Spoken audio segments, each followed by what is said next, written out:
to welcome our toppers today. Mr. Kumar Gaurav sir, All India ranking 134. Please huge round of applause for him. And Mr. Snehal Lokhande sir, All India ranking 184. Please a huge round of applause for him also. Mr. Neeraj Nachiketa sir, and he's been a faculty from the last 7 to 8 years. He is a graduate from IIT Powai, Mumbai, and he is a writer also. He has written a book on science and technology in ecology and environment, a very good and useful book for UPSC aspirants. And lastly, I'd like to introduce our very own Bilquees ma'am, current affair expert, and she has been teaching current affairs from the last 7 to 8 years. Please a huge round of applause for Bilquees ma'am. Thank you, sir, and good evening, everyone. No, am I audible to everyone in the last? Yeah, that's okay. All right. So good evening again, and let's start. Okay, so madam has just said that we'll have an interactive session. We'll go through the different stages of the exam, prelims, mains, and interview. So before we get into that, I'll just speak few things which also sir touched upon. So I would just like to understand from the audience over here. So most of you have already graduated, or are you still doing your undergraduations? How many of you are still doing your undergraduations? Raise your hands, please. Okay, and the rest have graduated. All right.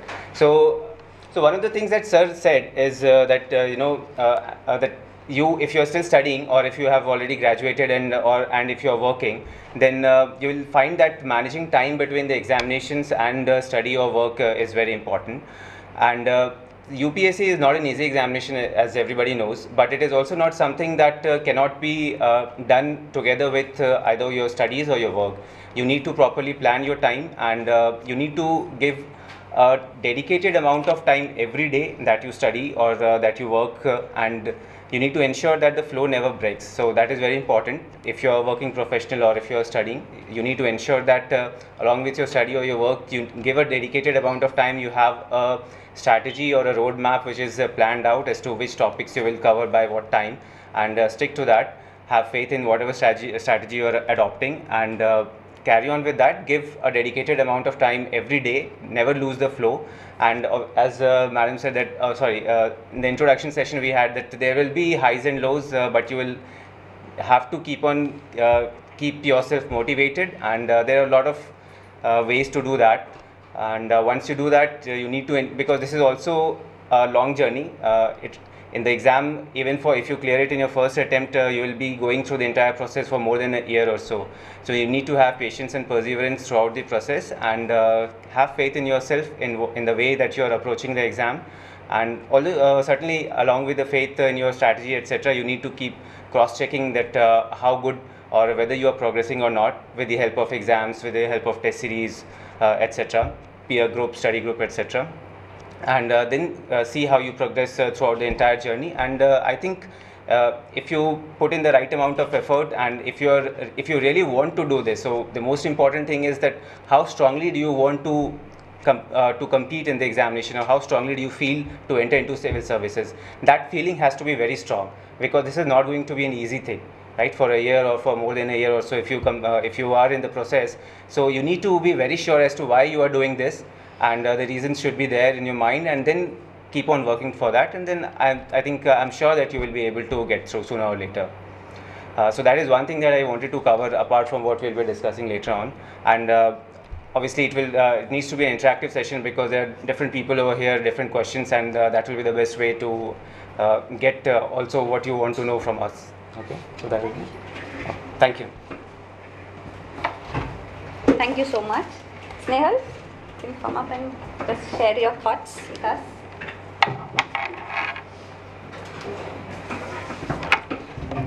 Good evening all. First of all, I would like to thank Shah Academy for inviting me here and giving me an opportunity to interact with the students. So I like to ask you, किसने prelims दिया क्या इस साल? तो or have you seen the papers of prelims? Because as you are a student, so I think you must have gone through the prelims paper. How was it? Anybody? Current affairs. Current affairs oriented. And what else? Quality. Indian quality. And science was Okay. General science was not there. General science, technology was there. So what I wanted to ask was about the unpredictability of the examination. First of all, you need to know some things about UPSC exam. First of all, it is obviously the toughest exam in the country. Most talented students of all the premier institutes of the country go for it, and they study very hard. I have been in Delhi for last 3 years because I was preparing in Delhi. So I know the amount of hard work and dedication the students put to clear the exam. The second thing I want to tell you is that this exam, UPSC exam, is not only about hard work. It has gone beyond hard work, and it needs more smart work than hard work. So if you study less, it doesn't matter. But if you study smartly, then you will clear it. That is for sure. The third thing I want to tell you about UPSC exam is that you need to be consistent and regular in your studies in UPSC exam. ऐसा नहीं चलेगा कि यार एक हफ्ता पढ़ लिया फिर 1-2 दिन का break ले लिया. No, that will not do. You have to study regularly. There are many things which you need to do daily. Newspapers होते हैं, optional exams होते हैं, essay है. All these things you have to do. So consistency is one of the most basic things which you need to do in your preparation. Even if you are now an undergraduate, I think you should regularly go through newspapers every day, and every day you should read important articles which are there and mark them. So that is one thing which I want you to say. Another thing about UPSC is that obviously many students do hard work. They study 10 hours, 12 hours a day, but there are some patterns of examination which you need to understand, so that you get a hold of the exam and you get what is needed in the exam. What is needed in the exam is, first of all, it is clarity of purpose. The conceptual clarity is very much needed in the UPSC exam. If you are not conceptually cleared, if your basics are weak, then I don't think anyone will be able to clear even the prelims exam. Mains and interview are a very long shot then. Second thing is that how you communicate yourself in the examination. For prelims, it is about they ask the question and you have to answer it. But for mains, it is all about subjective, and you have to write your expressions. What are there? What you feel about the question, or what feel you about the topic. So UPSC exam is about a communication exam. How you communicate yourself in an interview, also in mains also. That is very important. So you have to refine your sense of communication in writing as well as in oral exam, in interview examination. The rest prelims, mains and interview, we will be interacting, and I think it needs to be more of an interactive session, because being your undergraduates, there are many graduates, prelims bhi diya hai kuch logon ne, so you must be having a lot of questions, and we are eager to answer them. Thank you. Thank you so much, Snehal. So we'll start with the prelim stage. You know about the prelim stage. There are 2 papers, GS1 and GS2. Your GS2 is qualifying. GS1 out of 200, you need at least 100 plus score. Of course, the cutoff is known later, but it is a competitive exam, so you have to be amongst the top to qualify. And the subjects covered under GS1 is almost everything: history, geography, polity, economy, science, current affairs, everything.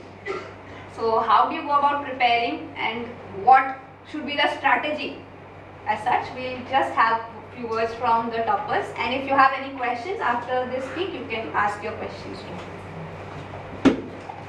For prelims, what my strategy was to read less and to revise more. For prelims, there are some basic subjects: general science, economy, polity, and for these subjects, I think 1 or 2 books are more than sufficient. But what more is needed is the conceptual clarity in the subjects. For polity, Lakshmikant, everybody reads Lakshmikant, so that is a very good book. Everybody reads Lakshmikant. It is a very good book, but to understand that book is a very tough thing. For in many chapters, such as Parliament, Judiciary, there are many pros and there are many clauses, many details to be refined. So that conceptual details need to be done very well. First thing is that conceptual clarity is very much needed. Do not go too much into details, because prelims is all about generalistic. They have themselves mentioned that we will be needing a basic understanding of all the subjects. So don't do research and develop research in those subjects. Go for a conceptual clarity. Second thing is that what you need to do is to solve the question papers. There are many question papers available in the market. Shah also gives GS General Studies question papers. There are many in the market also available, online also available.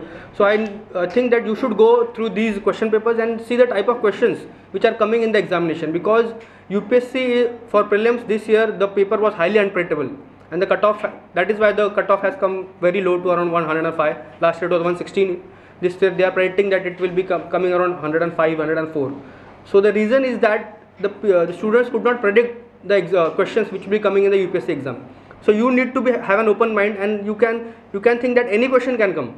So you can't ignore any information which is there in the book or around yourself, which you get knowledge from wherever source you can, internet, books, anything, lectures, speeches, anything. Get knowledge from everything, solve question papers, be conceptually clear, and revise more. Even if you read one book for a topic, for example, if you are reading environment as a specific book, so read that book, but read it very well, so that all the concepts are in your mind, so that you can have conceptual clarity. Another thing I want to say in prelims is that current affairs is very much important. Apart from reading newspapers, that you have to read any newspapers, Hindu Express you can read, but apart from that, monthly current affairs which are there, that also needs to be focused very well, because they give the content according to their importance. So you also know what is important now in UPSC which can be asked. So the predictions are very much important. How you predict it and how you go through the prelims exam is very much important. Current affairs is we will be going through in very detail.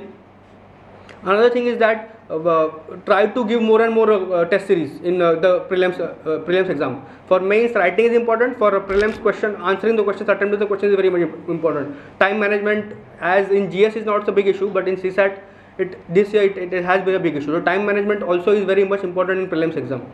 Read very selective. Don't go for all the sources. You have to be very selective in your selection of the sources from which you read. There are some standard books for NCERTs are the best source. Everybody knows it. But apart from that, also there are many good books which are available in the market. Go through it and read only those things. Don't go for exhaustive reading. That will not help you. And do smart work in your studies. Be selective in your reading. That's what I want to say. Thank you. So, Snehal has actually covered the important aspects of the prelims examinations. I can find out 4 key areas that I will just want you to focus on that Snehal has mentioned. The first is conceptual clarity. So obviously there are some standard books that we need to refer for conceptual clarity, and among these the most important that I feel are the NCERT books. And when I started preparing for 2016 examinations for the prelims, so I started from scratch again, because I had not read the NCERT books the way it should have been done. And I started from standard 6th or 7th NCERT books up to 11th, whichever were relevant. And that is very important. Everybody says that, but unfortunately not all of us follow that. So my request to you would be that NCERTs are very important. There are a lot of questions that are asked in the examinations that you can actually find from NCERTs. And even if it is not directly there, whatever you have read from the NCERTs, you can apply that in the examination and then attempt those questions. So make sure that you go through NCERTs. You can also make notes from these books, which will help you in revising. So that was point number 1 of conceptual clarity. And then there are some standard books that you need to refer to. And as Snehal said, that you need not go after every, because now since with the coming of internet, it has been very helpful for students. But then there are so many sources that are available. You don't really have to go after all of them. Pick up 1 or 2 that you think are good, and make sure that you follow that completely. Don't do half from here and there. Make sure that you follow whatever sources that you pick up, just follow that. And you need not worry about that maybe I missed something. If something is so important, then you will find it either in the test series or some other monthly compilations, etc. So don't worry about following 10 or 5 different sources. Follow only limited number of sources, but make sure that you do that properly. Then point number 2 that I would like you to again think over is the importance of current affairs. So again, UPSC is unpredictable. Last year it was more of current affairs, and this year it has been a little low, on a lower side, and the static part has been more important. But you need to prepare both the areas. You cannot say that the next year again current affairs won't be there. So you need to prepare both equally well. And since we cannot predict what will come in the next examination, so you need to make sure that whatever area or whatever syllabus is there, you cover that properly. In current affairs, I would just like to point a few things. So one is that reading newspaper daily is very important, either from the prelims perspective or from the mains perspective, both ways. It is a very good practice if you read the newspaper directly yourself first, and then when you read a newspaper, obviously when you start, then you will not have, you will take a lot more time, and as you progress that will come down. when you read articles either from the editorials or other articles, it would be a good practice to summarize what you have read from that article in 3 or 4 points. Either you can highlight it in the paper itself or make a note somewhere else, so that once you read the newspaper, that particular article, then you can summarize that and you know that these are the 3 or 4 key takeaways from that article, and then that will stay with you. Maybe obviously if you take that down, you will be able to revise that later. So that is an important thing. So once you do this daily exercise of reading the newspaper, what I also did was initially I used to make notes, but then I could not keep up with that. And since now we have a lot of sources who put in that effort, and they make the notes out of the newspaper, so you can use that as a revision for your revision. So that you can do either towards the end of the month, you can revise whatever has been there for that month. So that is important, and it will also help if you make notes out of those compilations. So that is something that I did for my prelims examination. I made notes out of those monthly compilations, and then that helped in quicker revision. And last year, since there was more of current affairs, a lot of questions were there that I could answer from those revision notes. So that is an aspect on current affairs that I wanted to touch upon. Another point, the third point that Snehal mentioned is about revision. So revision is very, very important, and the more you emphasize on revision, so have limited sources that you study, but revise them again and again, because that will actually help you in answering the questions, whether in the prelims or the mains. So make sure that you take down notes, either in a PDF you can highlight it, or if you are taking handwritten notes, that would be there. But before the examinations, the more you revise, the more score that you will get. It will really not help to study 10 different books and then not being able to revise any one of them before the examinations. Read just 1 or 2 and make sure that you revise them properly, thrice or 4 times, as many number of times as possible. So that's revision. The fourth aspect is practice. Now revision and practice both apply for prelims as well for mains.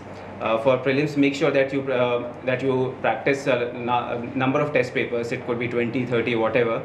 And not only practicing the test papers, see how you are progressing, what are your weak areas and which are the ones that you need to cover more. And also, once you go through the solutions, then see, it's not only that particular question that you need to know about, but just also try to think that what are the related areas that you can cover that can probably come from those questions. So some of the things, for example, the reports which are published by some international bodies. So it's not only about just knowing that what IMF publishes, but if you can go to the UN website and see that what are the other important reports that are published by different UN bodies, then that is something that you are putting from your own effort, right? And that will really help you. So do that. You have time, do that for sure. And also that once you go through these test papers, also again you need to take out some time to revise these test papers as well. So again, revision is the importance of it cannot be emphasized enough. So you need to do that again and again. So these are the 4 key points that I wanted to again just clarify or expand upon what Snehal does. Thank you so much. Are there any questions which you have on prelims preparation, or is everything clear? Is anybody having any question? Any confusion in how to prepare for prelims? So summarizing it all up, it is you have to have limited sources. The number of books which you refer to for each subject should be very limited. To be even 1 or maximum 2 books for each subject. For polity, like I think all of the toppers, anybody you ask will tell you 1 book only. Can you tell me the book for polity which you have referred to? Lakshmikant. I have only referred to it in a limited way. Okay. But yes, that is the 1 book that you must go through.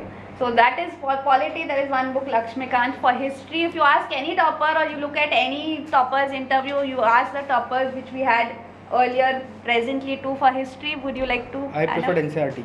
Okay. The old NCERTs are actually the key. Ancient, medieval, modern, we have the old NCERTs. Bipin Chandra for modern has the maximum weightage. So the books as such are very limited. You ask anybody, they'll give you that same, almost the same. It will be completely, maximum number of books which they'll say, all of them will be the same. So you don't have to worry about the limited sources are very important, because for each subject, when you go for multiple sources, you are eating up on some other subject's time. If you're doing some subject in detail, what even Snehal said, that you don't have to do research in any subject. So 1 book and multiple revisions. How many revisions also, it depends on how thorough can you be. There'll be some who have very good memory, maybe 1 or 2 reads and they know everything from the book. Some may take more time. It's okay, you decide for yourself. As long as you don't feel confident that anything asked from that particular book, you will be able to answer. Till that time you have to keep on studying that book, keep on revising. And revision does not mean that you complete the book and then go back and start your first revision. We don't have to keep counts. Read a chapter, again next time when you pick up the book, read that previous chapter, revise it and then go for the further chapter. So revisions should keep on happening as long as you don't feel confident. For limited source, 1 book per subject should be the key. So do that. Prelims is not difficult. Your static subjects can easily be tackled. Current affairs is also not difficult. Current affairs also, because that is the key. Static textbooks and then you go for current affairs. And current affairs adds up in everything. Tomorrow we have presidential elections. You have so much coverage about presidential elections in the newspapers also. So what you read in polity is again re-emphasized through current affairs. Some other development which takes place, any amendment which comes to bills, it adds up. So what you study, the static part is added up in every subject, polity, even for geography, environment, science and tech. So current affairs complements everything. So initially you will have to have some knowledge about how to go about what is important, what is not. Once you get the gist of that, you will be able to read the newspapers also. We also provide current affairs is what I also do. We have online videos uploaded on a daily basis in which important articles from Hindu are picked up and explained. So either you do it before or after you read your newspaper. Nobody discourages. Don't read newspapers. Another thing with online, bulk of information available online also confuses. The same thing what I am saying applies to online information too. When I am saying limit yourself to one source for textbooks, limit yourself to one source in online coverage also. You don't have to go to one channel, then another website and go on doing everywhere. कि इधर नहीं cover हुआ उधर cover हो जाएगा. That is not your job. Even if you are missing out on 1 or 2 things, but you decide what you want to follow and decide to follow that one thing only. Even if there are some things which it has not covered, it's okay. You will not lose that much as you will lose in doing multiple sources. You're wasting your time. It's not required. It's okay. Even for prelims, what is expected out of you? Out of 200, how much do you have to score? Maximum you can say 120. Nobody is asking you to have a full score or go till there. So you're not expected to know almost everything. Even in the question paper is not set in such a way that every aspirant should know everything. They want people to not know some things. That's why there is a difficulty level in the paper. It's okay. So you don't need to worry about that. If you're not able to solve some questions, okay, go ahead. Right? But then the accuracy level should be there. And that comes with revisions with limited sources. So that is very important. And secondly, as the toppers also highlighted, tests. That is what we see is missing. Students don't attempt tests. क्यों नहीं attempt किया? Prepared नहीं है. Prepared नहीं है, test नहीं attempt करोगे, कभी prepared नहीं होगे. If you study and attempt tests, you will come to know where you stand and you can improve yourself. Otherwise, it will not work. So, with limited sources and attempt tests, that is very important. For prelims and for mains also, answer writing is very important. So, going ahead with mains also, like Snehal to get to see. So mains is a different game altogether. What I think about mains, like prelims is about knowledge, how much you know and how much you attempt. That is about prelims. But mains is about not how much you know, but about the things which you don't know and you have to write that. So that is the art of mains. In mains you will see many things which you don't know, but you have to write that things. So mains is all about the skill of writing. That is the main thing which I want to say about mains. There are obviously the syllabus, you must be knowing the syllabus, it is very vast, and beyond that vast syllabus also UPSC is asking questions. Like in last year there were many questions in GS which nobody was knowing anything, but still we attempted it somehow and we got the score. But that is what I want to emphasize on, ki with the limited amount of knowledge you have, how you approach the question papers and how you approach the exam is very much important. You can't have knowledge about anything, that is impossible, because we have limited amount of time. So you can't know everything about everything. So what you need to know, what you need to do is, what you need to practice is, with the limited amount of knowledge which I have, how should I approach the mains paper and how should I write all the answers in a very good manner so that I could get a good score. So how can you do that?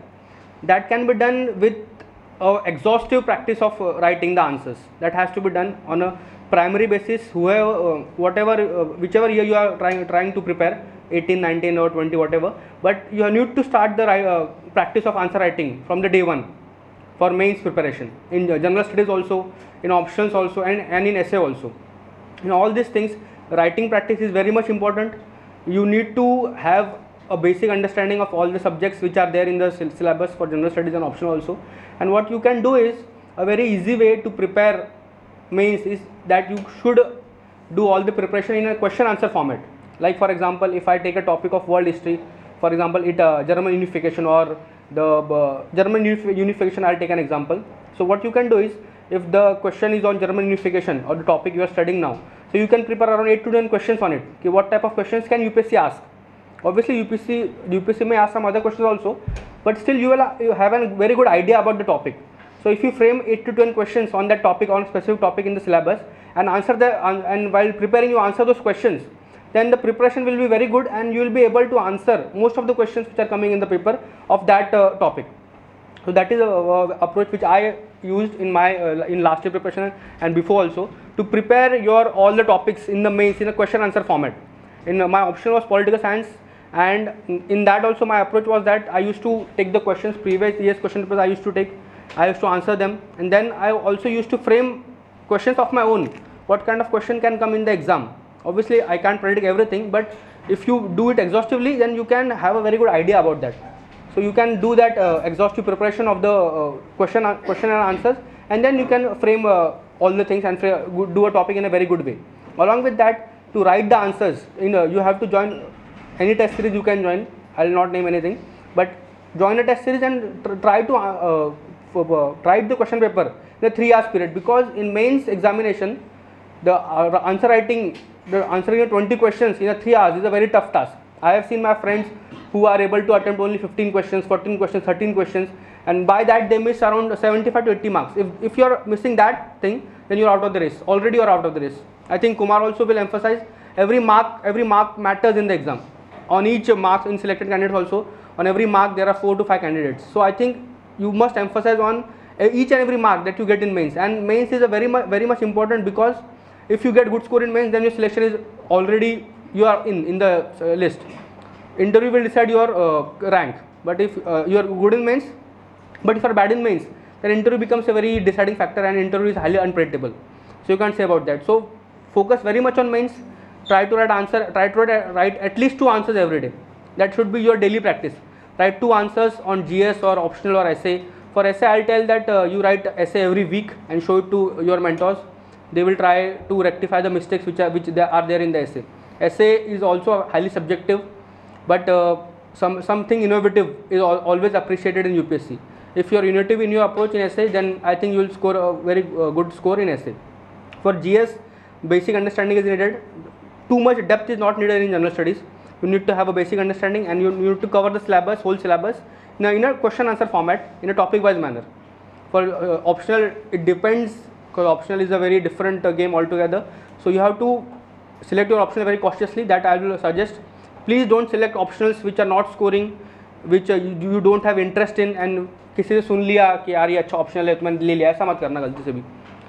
See the syllabus, study करो syllabus को. Try to see the papers, previous year's papers, and try to see the trend of the optional. For example, political science has been scoring very much good for the last 2 years. So that was the advantage to me, that I took political science and I could score a good marks. But that doesn't apply to all the options. So you have to see the trend also. What is the status of optional in UPSC exam? How is the paper? Are you interested in that option or not? That is very important thing. Optional selection is a very cautious thing. You should take it very cautiously. And at the last, consistent studies will be very much needed. For prelims, you have to just study, but for mains, you have to interpret the amount of writing which you will be doing in the mains exam. How you will write any topic. If you study any topic, you have to think, you have to frame, how am I going to present this topic in the mains paper. All your studies should be focusing on your writing in the mains examination. That is very much important. We study too much, we memorize things, but in the exam we are not able to write it. So that is not of any use. Study your study whatever you want to study for a purpose, so that you can utilize it in your mains examination paper. Thank you. So Snehal has covered a lot of things. Let me start with the essay. So in essay again, it is very scoring, and it is not that you need to have very good writing skills or very good English in order to score good in essay. You need to write in a simple language, and the content is important. The structure is obviously important. What are the various, so say for an essay, now the pattern is that there are 2 essays that you need to write. So 1.5 hours if you give for each of the essays, for say 15 to 20 minutes you need to brainstorm on any topic that you choose, and see that what are the various aspects that you would like to cover, and then structure those points that you have from the brainstorming session, and then go ahead with the writing part. So if you practice your essays, at least say 1 essay in 15 days or even in a month, then gradually you will, on the important topics, so there most of the essays will be on some topics which are very common. So say for example women empowerment or sustainable development or disaster management or e-governance, etc. So these are very common topics, and in some or the other way most of the can relate to these broad areas. You can have abstract topics as well, but if you prepare on these topics, then you will have a lot of matter with you which you can directly use in your essays. So it will really help if you practice your essays beforehand, and writing simple essays is the best thing, with a proper structure where one paragraph or one part of the essays connects to the other part that you are writing. That is one. With respect to selecting optionals, what I would like to say is that interest is an important thing, and if you have time constraint, you can also look into what is the length of the syllabus, what that is available, what kind of guidance that is available. So for some of the subjects you will have readily available guidance, but there can be some subjects for which probably you don't have such kind of faculty or say notes or test series that are available. So you can select that, given in being in Mumbai, what are the subjects that you can have guidance upon, and select those options. Obviously the interest will be an important factor in that. With respect to general studies, an important thing is that you need to link whatever you are reading together. So as Snehal said that most of the questions that are asked, you will not be able to directly pick up one aspect of the syllabus or of a book and write an answer completely from that. You will have to link a number of things, and as you study and on any topic, so if there are the static topics like presidential elections, etc., that are happening, you need to also take in points from the current affairs that are there, and then add it on this static part, and then that will help you in writing the answers in the mains. Other aspect of general studies or mains examination, as Snehal said, is that it's very important that you attempt 20 questions, if not 20, at least 18 or 19 questions at least, or you have to attempt all the questions, whatever extent you can write. As you know of that, you need to attempt all the questions. So time management is very important thing. The length of your answers is limited, there is a word limit, and you need to make sure that whatever important or relevant is there, you have to put it in that word limit. So you need to be very economical with your words that you use, and the structure structure is important. The presentation in mains answers is also important, how you introduce something, and what are the various aspects of that thing that you cover, and then how you conclude. So conclusion is also very much emphasized upon while writing mains answers, and you need to ensure that you follow such structures across all the answers, and so that is an aspect of how you write the answers. And in terms of the content, obviously you'll have to link different things that you study and then put it in the paper, because you'll not get questions straight away from any book or so. So that's all in the mains that I need to do. So, next.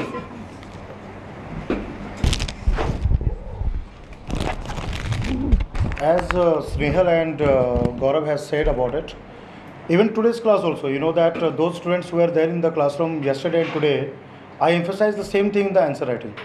I was going through the evaluation of few of the questions which I have given in the classroom here in the institute, and I was able to know that what is very important, structure. If you're not able to maintain a good structure in essay at the same time in any of the GS paper, you'll not be able to justify with answer writing.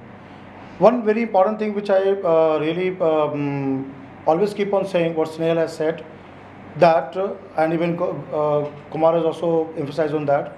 When you read editorial, let's say when you are reading an article or any kind of thing from the newspaper, let's say the Hindu, do the précis writing, right? Précis writing like helps you in a lot of things. One is that you are summarizing what you are learning from the opinion expressed or content given in that editorial article.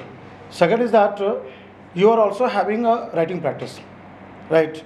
Later on, I'll tell you that when a civil servant joins there and work in the respective capacity, there's something called note making. Note making on the file is again requires drafting skill. How you are able to draft the thing? Are you able to put into specific words? So the word plays very important role.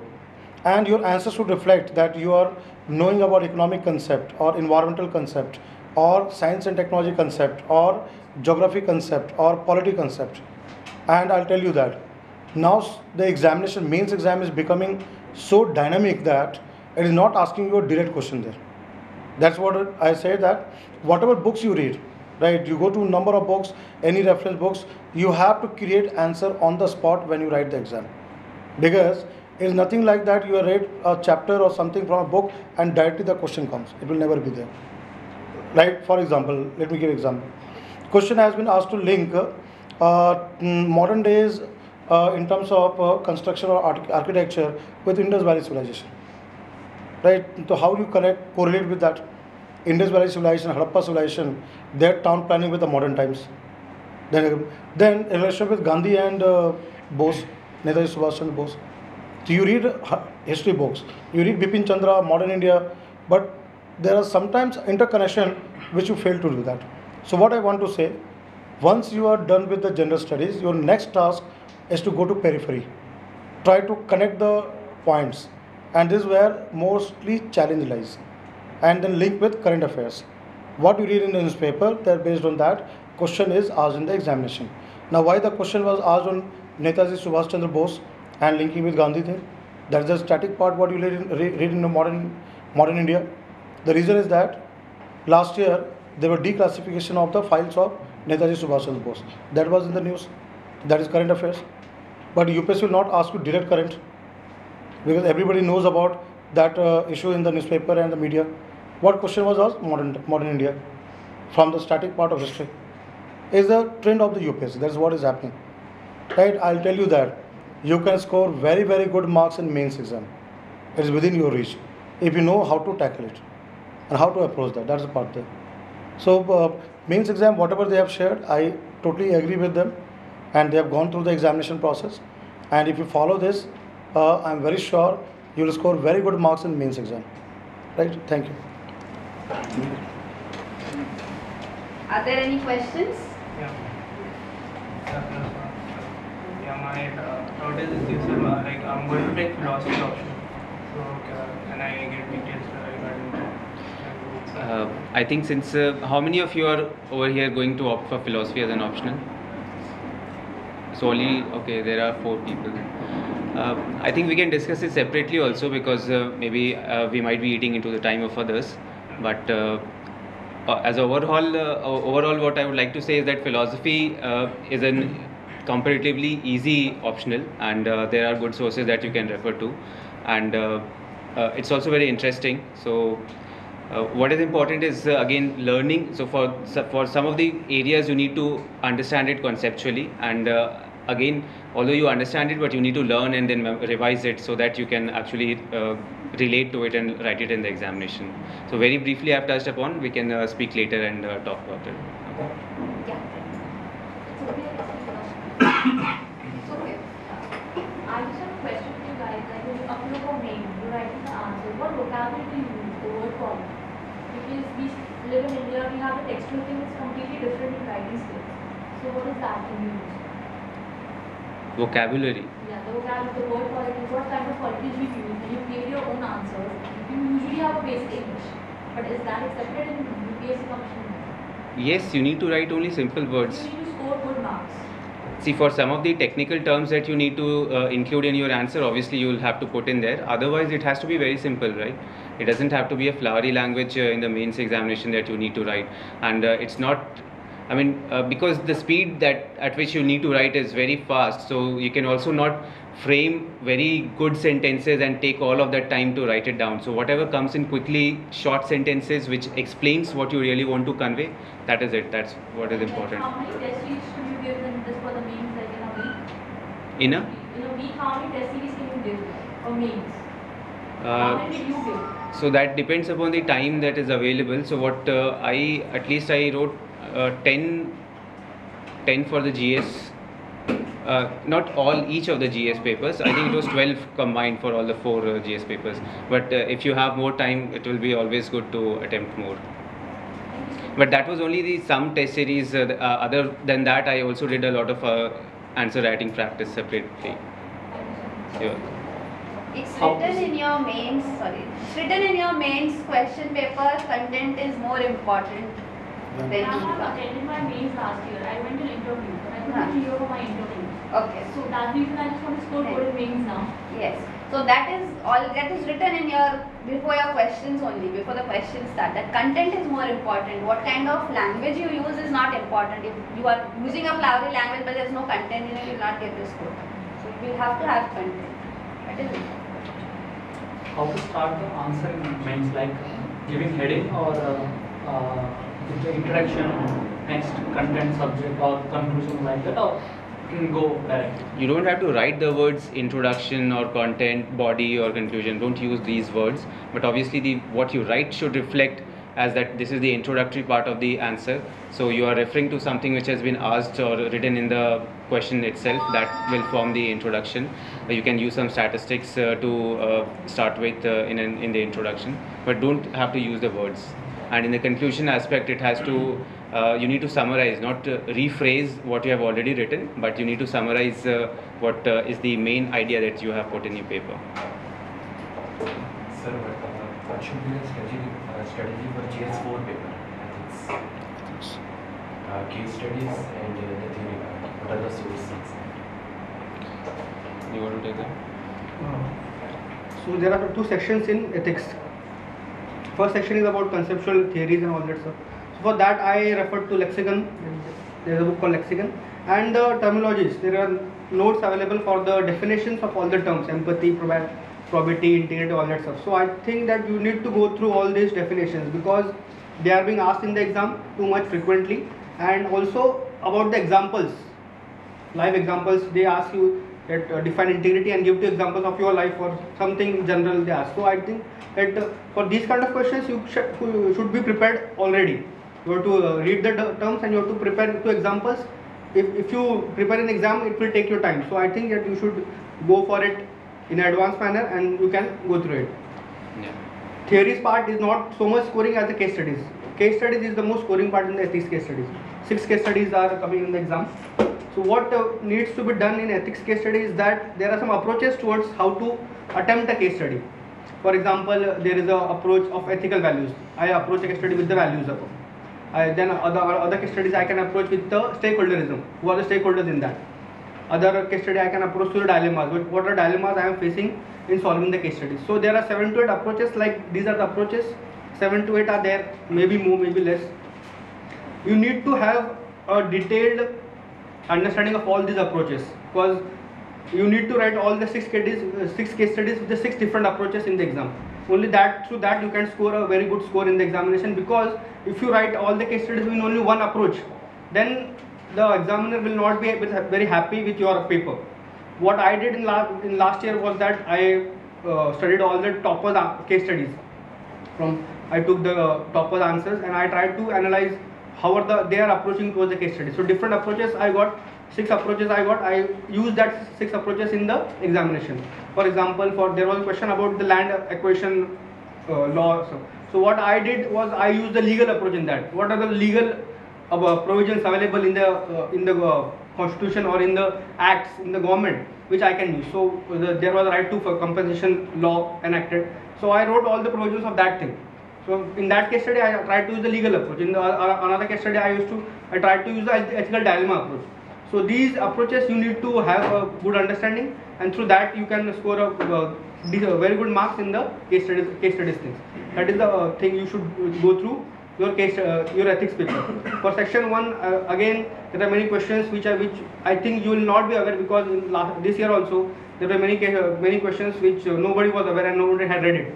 So you have to do practice of writing those type of questions in the test series itself. I think with practice you can evolve the strategy to solve the section A part of the ethics.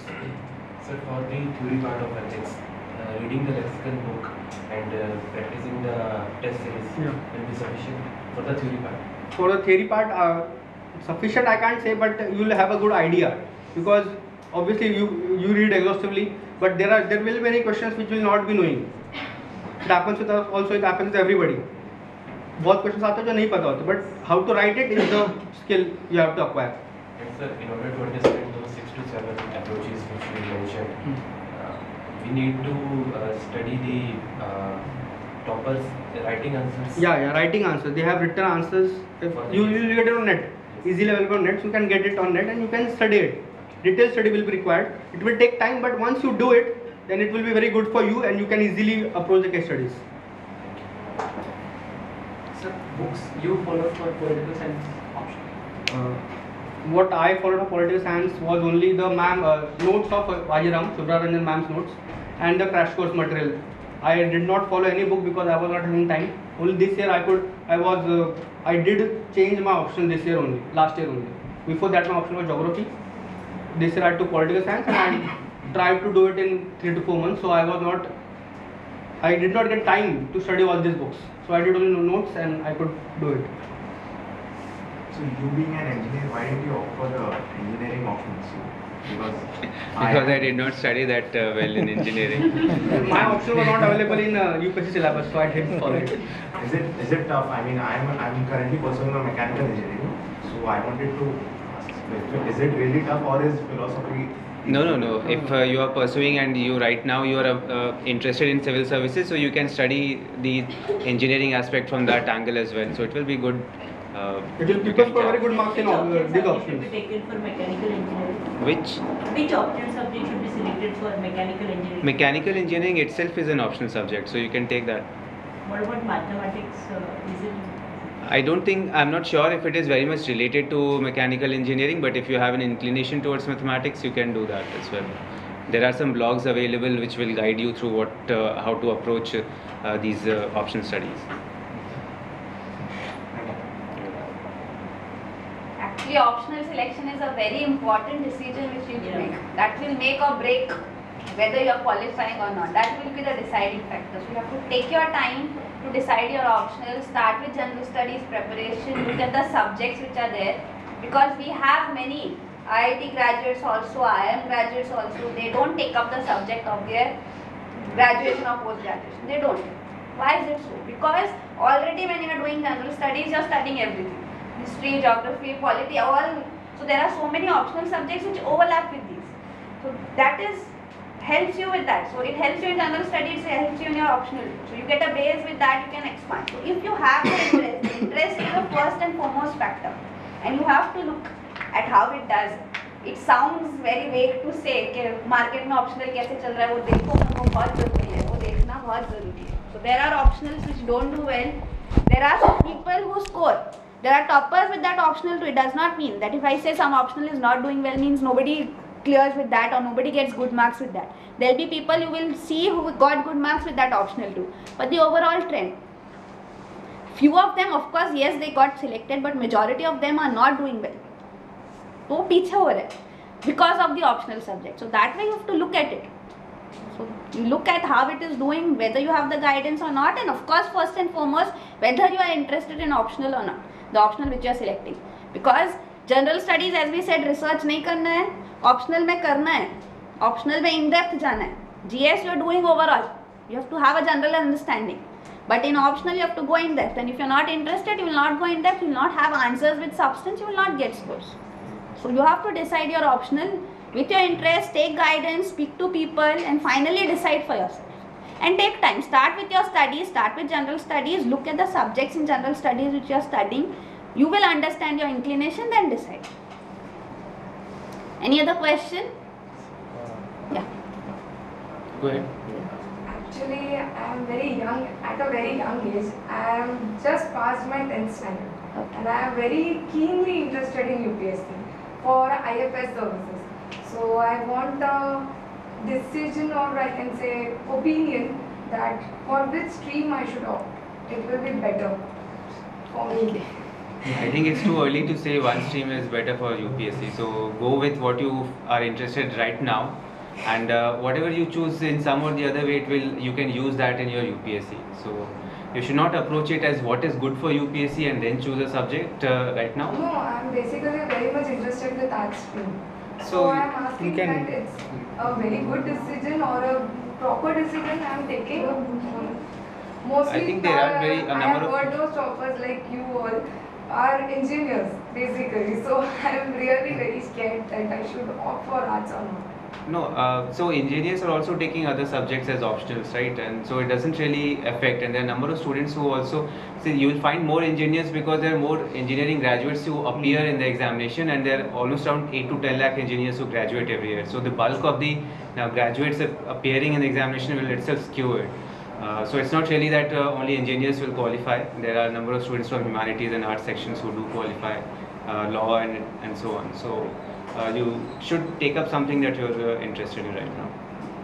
Actually, the kind of students which we have, like there will be people who will come to us after 10th, after 12th, who will say, I'm interested in engineering, I'm interested in going for IIT, but I want to do civil services, that is my passion, dream, eventually I want to become a civil servant. So should I take up art subject and go ahead with that, because that is history, geography, polity, everything is from arts. So dominantly it's art subject which you have to study in depth for UPSC. So because I am interested in going for UPSC eventually, should I give up this IIT and these things, science aspect, and go for arts? So such are the students coming, and you are coming, you are saying I am interested in arts, but then your dilemma is different. So what you have to do is you have to go for the subject you are interested in. If a student is telling me I want to do IIT but I want to go for UPSC eventually, go ahead, do your IIT, do your graduation in whatever you are interested in, because that is different. Any graduate can go ahead with this exam, and believe me, you will be able to cover everything required for this exam after any graduation that you do. So that is not the criteria to decide what graduation you should go ahead with. If you are interested in arts and going ahead with it, great. You should go ahead with that only. Then UPSC should not be a dilemma here. Okay, no, I should go for arts or not. Of course, it will help you with UPSC too. But only go ahead with it because you want to do it. Do it. It will help you. You have. Sir, my question is for Gaurav sir. NCERT sir, कौन से subjects के लिए पढ़नी है और कौन सी class से किस क्लास में NCERT से, क्योंकि आपने बताया वो स्टार्टिंग स्टेप है प्रिपरेशन का. So I think for history, you should start from 7th standard. You can do that. For others, for geography, 9th and 10th are more important, and 10th or 11th, till 11th you will have to do that. For science and tech, the initial ones are very basic, but 11th, again 10th, 11th or 12th are the ones which are more relevant. Yeah, science and technology, what is happening is that they're asking now less general science question, like the biology and all this. Even the questions coming is applied science, which we apply in day-to-day life. That kind of questions are coming. Most of the technologies are most of the questions are technology based. Like for example, this year there was a question of gravitational waves. There was a standard model in terms of the understanding universe, Goldilocks, habitable zone of planets, then biotechnology, question from nanotechnology, like those areas. Even the main exam, you'll find question from nanotechnology, robotics. Last year mains exam, question was space science and technology development. Why? Because you read newspaper ISRO, all the latest launch of PSLV, GSLV Mark III satellites and all, and nanoscience and technology was asked. That's what is present trend is going on. Last six years, you'll find that. The question is now more focused on the application of the science and technology part. That part is the more focused. So in that case, NCERT will not help you so much. Very unspeakable. Because even if you have any kind of book which gives you where you learn the principles of mechanics or waves, light, optics, general science concept, that is more than sufficient. Then be part of the newspaper reading, magazine, current aspect. Now about technological aspect, I'll tell you, there are a lot of books in the market. What Gaurav and Snehal has said, very rightly said, don't go to hundreds of books. I have found in Delhi also there, छोटा सा कमरा होता है आप उसके अंदर जाओ, किताब की पूरी लाइब्रेरी रहती है, तो उसमें तो किताब देख के ही हार्ट अटैक हो जाएगा। तो आप कहाँ पढ़ोगे आप in one subject? With this habit ना, when you go to book seller you say oh there is a new book, let's purchase that, and all this is arranged like a decorative kind of thing. No need, keep one book, maximum 2 books sufficient. And science and technology, particularly the change of the pattern in 2013 this new syllabus came, that GS third, the technological part and all come. Now again the question, those contents are not in the books, right? So let me just, I got an opportunity to introduce that I am also already a writer of 2 books. One book already I have, the science and technology, and particularly the current pattern. So there, if you want to follow that one, you can follow my book. This is Nachiketa's Science and Technology, and I've given a complete guide. There's a complete guide book is there, where I've given all those kind of aspects from government programs, the input from their application part. That's where I have this book there. This is what the book is there. It carries everything. And for the last 2-3 years, the students in Delhi and elsewhere are following this book. So there are publication books, but approach is there. And even I say this book will suffice. You don't have to read even any other aspect, right? So that approach, science and tech, the one reference, and foreign newspaper, current affairs. That is what is required. Polity के लिए और economics के लिए NCERTs. So NCERT for polity and economics, I think from standard 9th or 10th, for economics there is one book in standard 11th that you can refer to on macroeconomics. Micro is not very important for the examinations, so that you can do. But again, for polity and for polity you can also refer to standard 7th and 8th. You will get very good understanding of the society and at a very basic level. So as a read, that is good, but for specifically for exam you may not find a lot of material over there. But I think for 10th or 11th is one that you can take for polity. Yes. So how do we go about answering a question that comes from a topic which is not in syllabus? Like last year there was a question on McBride's Commission of Investment. I skipped that. I too. But for okay, so this is something which is very factual. So if you don't know, you don't know. But there are a lot of other things for which you can apply at least some part of it. So over there you need to connect the dots, and whatever you recollect related to that, try and see if you can fit it somewhere. What I gather from this talk is that, sir, for mains examination it's more of improvising. Yes, it is about improvisation, about what you read from different sources, how you use that in the paper. That can be said. That will come through practice only. Correct, practice, and also when you study something, you try to link it with the other things as well. So how about taking law as an option? I know all have not taken law, but do you all have any ideas how scoring that is? Because I've studied law for 5 years and I'm kind of interested in it, but I even need to know how scoring it is. I think my friends were there who had taken law last year and they were good achievers. So I think law is a good option. Okay. And does it like overlap with quality? Not much, but it will help you in general studies, definitely. So law is overall. Yeah, definitely. I know one candidate. He was a practicing advocate in Supreme Court and High Court, and he said that he was my student in Delhi. He said that, sir, with the less time, because in the court sometimes you have to run from one court to another. You have to do a lot of work in the office. But he managed to clear the exam with very good marks, and his subject was law only. Only the thing was that in first 2 attempts he didn't clear the prelims exam, and the third attempt when he cleared, he went up to the final. He got selected. So he got good marks in law. And it is not the same law what you read in either 3 years LLB or 5-year program, right? BLLB. The syllabus is a bit different. You have international law, you have constitutional law, but not all the papers are there. So it is very manageable subject, and people get good ranks also there with the law paper. Yes, you had a question? If any of the guys use repetition of initial, the time is also available for 1 day to 3 or 4 hours. What is the strategy? I didn't get the question. If a person is working and he has only 3-4 hours in a day, right? Yeah. He so can how tell that better. how should be the strategy to use those 3-4 hours?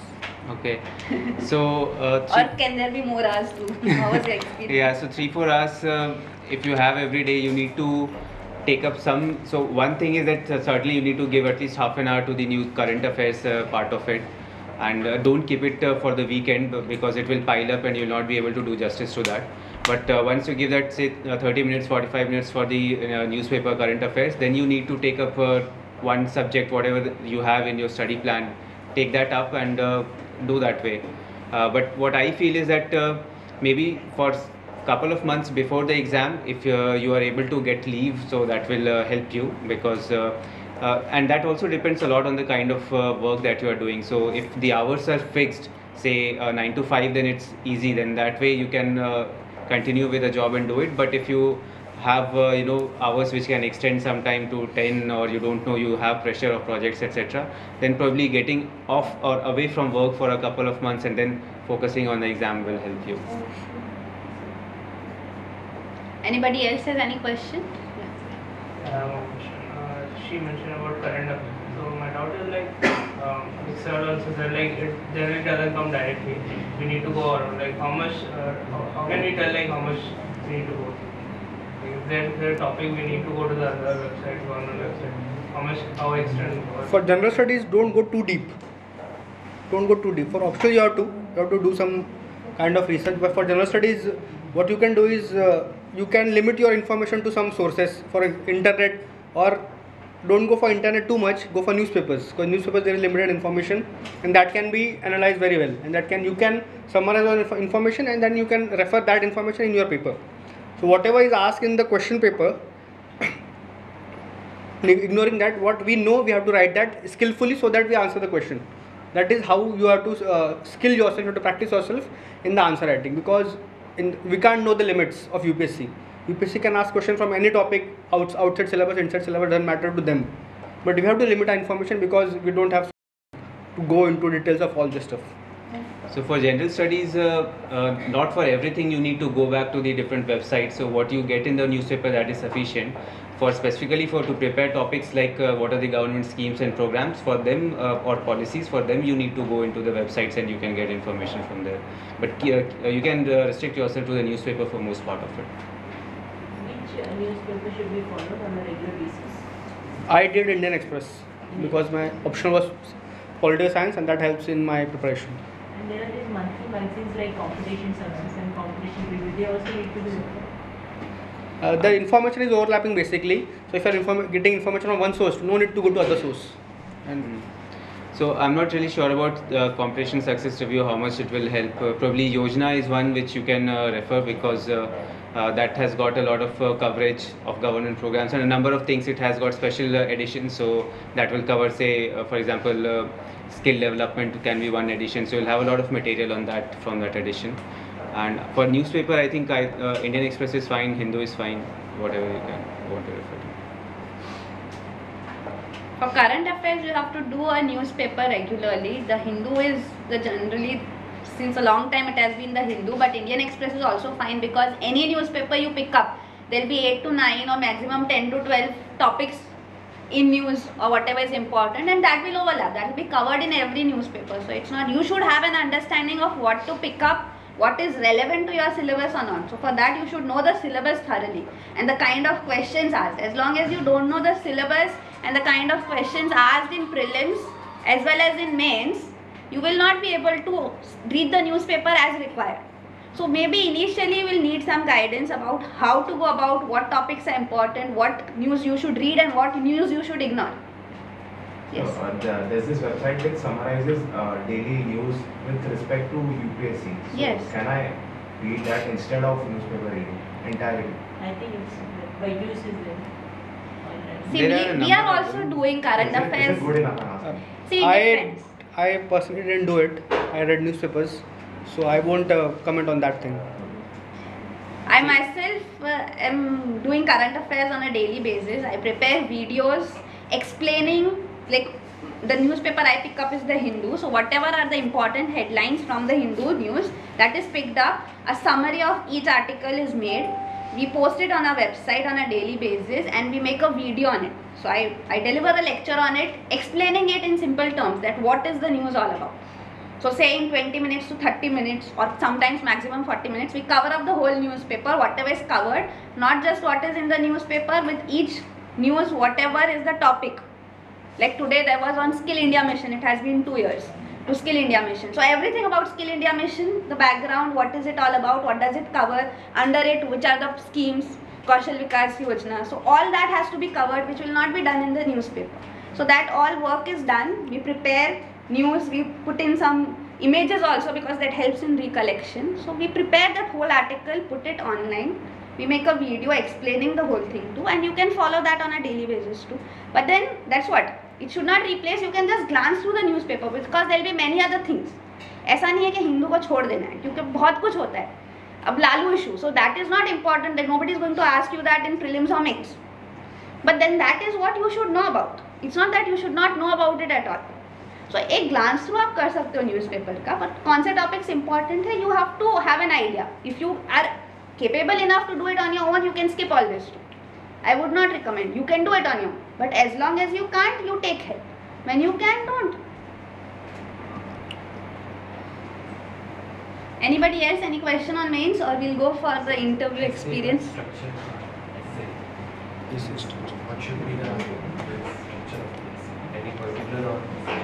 What is commonly followed is the introduction part, and then you have the body where you cover the topic from both aspects, from different aspects. There can be multiple aspects of it, or usually there can be 2 aspects of it, both the pro or the pro side or the negative side, and then you can have something for a conclusion, which you should ensure that at least a page or so you devote to that. This is a common format that you can use for essay. So did the tag of your engineering help in your interview or for UPSC exam? It was not relevant in the interview.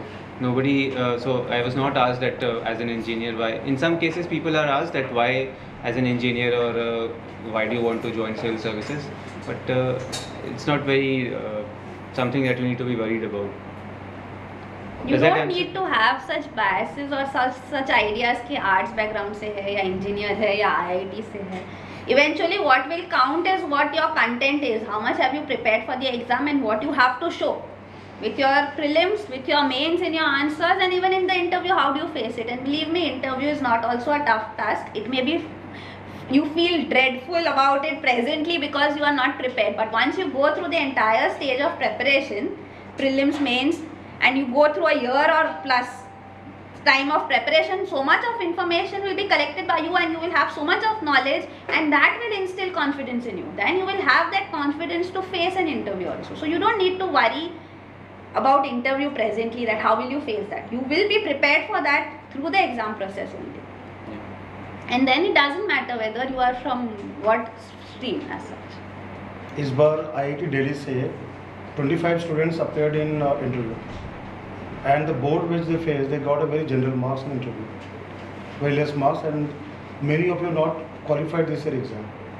So that shows that mere IIT tag will not give you high marks in personality test or interview. I am giving you one real example this year.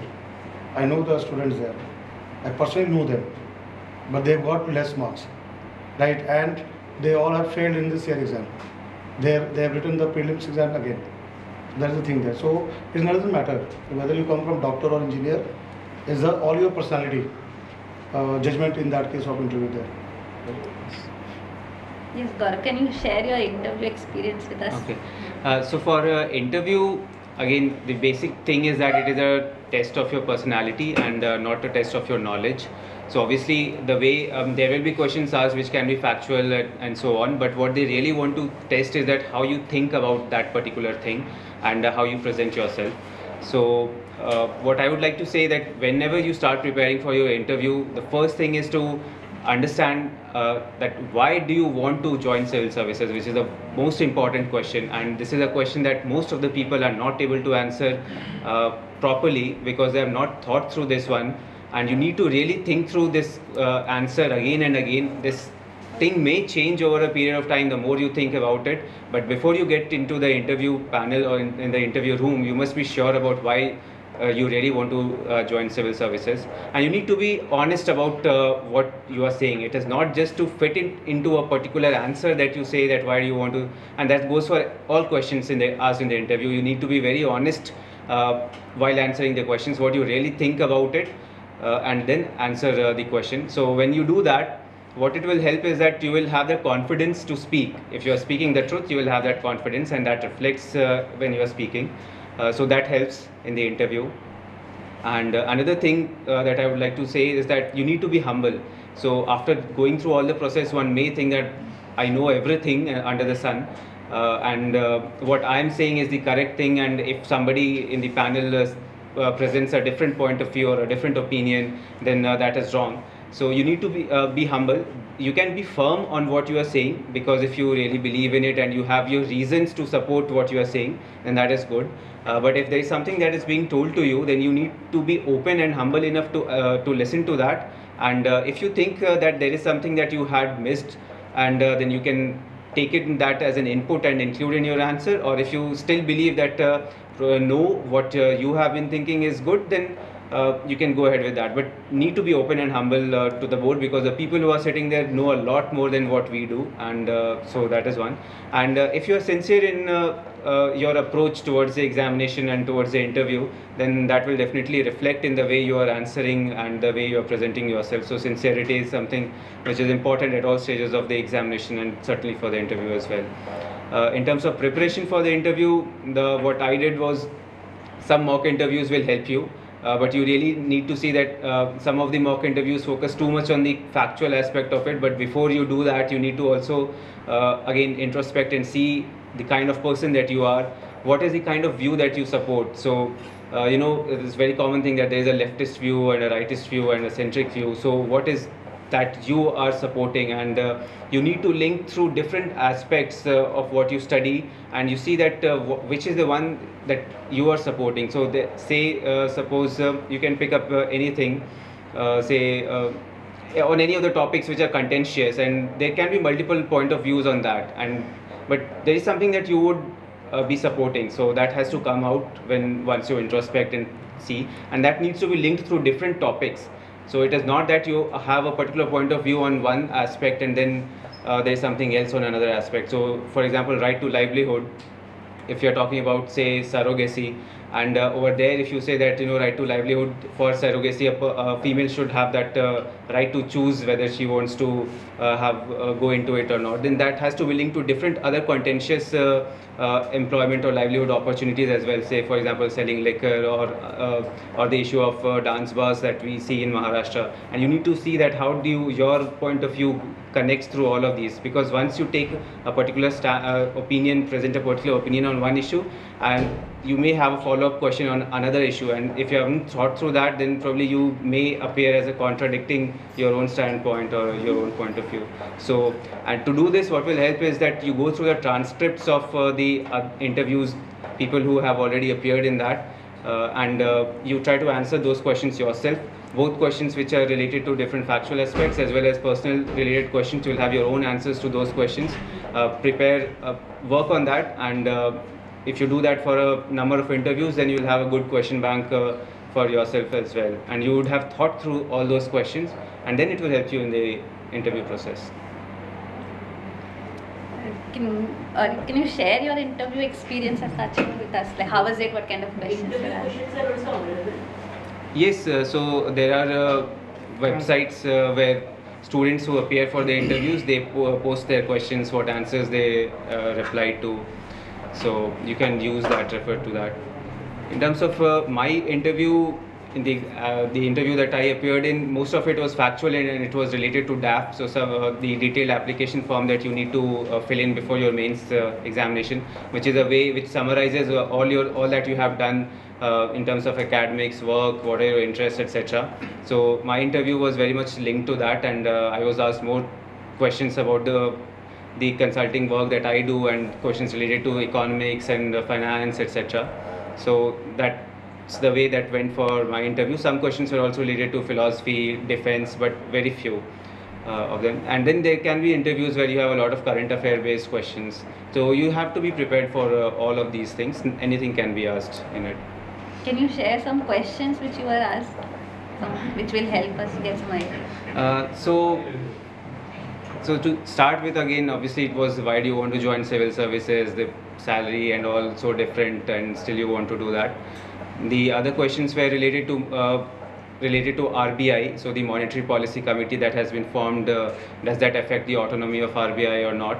Then there were questions related to the corporate social responsibility and how does the Sensex work, or is the Indian stock market overheated? So these were some questions related to finance. There was something on defense, which was on the tooth to tail ratio, and some question on philosophy, which was to see how how do I think Gandhi to be as a person? Do I like him or not? Then there was something which was related to what was the role of a district magistrate earlier and how has it changed now.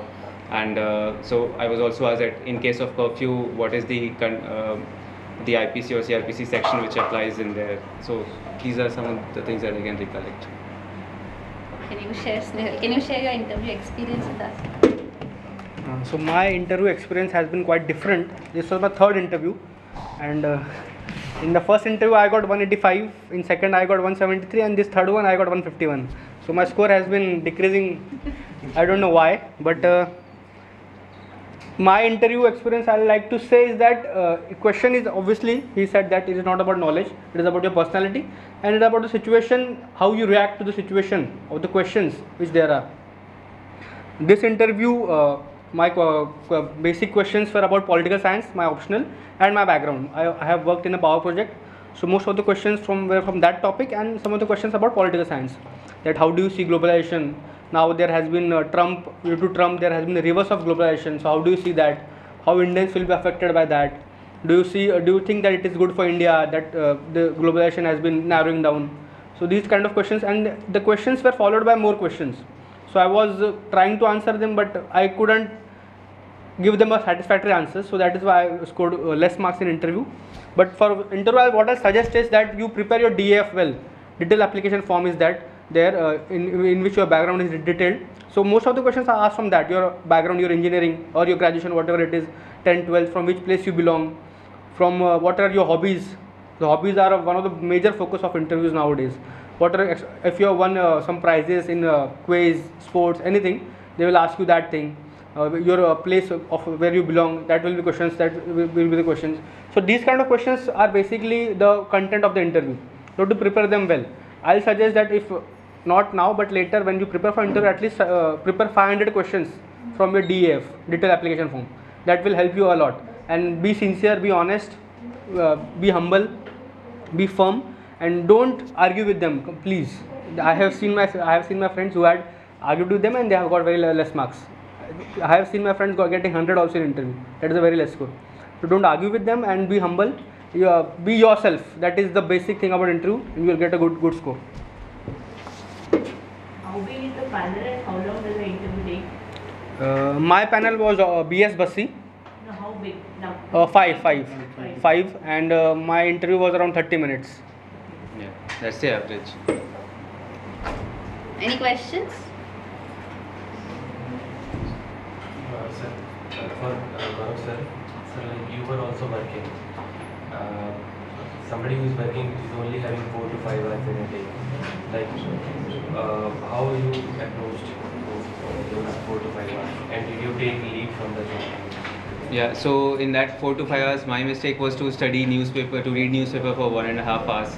So I did not have a lot of time, but then again I divided the syllabus into some aspects of it and took them one by one. I did take study leave for 4 months before the examination, and that helped me. It was 2 months before the prelim, so it helped me that way. Total of 4 months. Once you can cover prelims. No, I have been studying even before that, but it was just that I took leave from work and then focused completely on the examinations for that period. But only 2 months for the prelims, I don't think that would be sufficient. But whenever you study, it is not that you have to study for prelims and mains separately. Most of the How much time you have to prepare for prelims, like 2 months, 3 months? it depends. I think that you I'm need. also working, that's why I'm asking. So your preparation will continue from today itself, or maybe you have started as well. But before the prelims examination, you need to specifically focus on the kind of MCQs and all, writing tests and etc. So I think 2 to 3 months would be required. You cannot take it lightly, because even after writing a mains, in 2014 I could not clear prelims in 2015 because GS2 had been removed from there and I missed it by a couple of marks. So you have to be really put in that effort for prelims as well. It is not easy. Right? Thank you so much. Yes. So, actually, I wanted to ask that is it the right stage to start for the preparation of UPSC or and one more that what books or what kind of preparation I should start from this basic year? So you have just given your 10th standard exams. I think this is too early. But you can go for NCRT. Yeah, I'll say that you go for NCRT. NCRT. You can read newspapers daily. That can Yes, be done. yes. That will help in building a practice which will help you in later stages. Not very particular. You don't have to read polity from Lakshmikant and all right now. You can do that after you do your 12th and all. But reading newspaper, developing that as a practice will really help you. Knowing about the world around you and linking that with what you study will help you. So that can be a good base to start with. Thank you so much. I know it has been a long day. You had lectures since morning, majority of yours. So it has been tiring, but thank you. We thank you our toppers. Thank you so much for sharing your knowledge. Thank you.